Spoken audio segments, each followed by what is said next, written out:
So the pandemic didn't really change gender norms or ideologies, but it did reveal to us just how much people still feel held accountable to them. So, for instance, when push really came to shove, when childcare centers closed, when schools closed, when people lost their jobs, women, particularly mothers, felt acute social pressure to prioritize caregiving over work. And often they were riddled with guilt if they didn't do that or if they felt that they weren't doing that enough. At the same time, men felt compelled to prioritize their jobs. And interestingly, this was the case even when they weren't working. So, for instance, many fathers of young children actually dropped out of the labor force during the pandemic.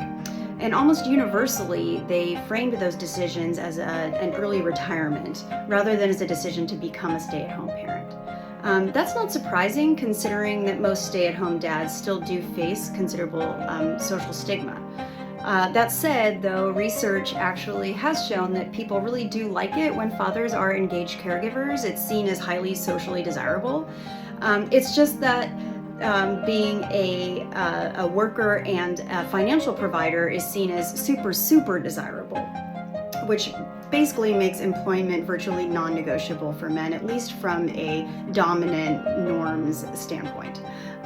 So this dynamic actually severely limits the extent to which partners might be able to imagine different ways of dividing work and family.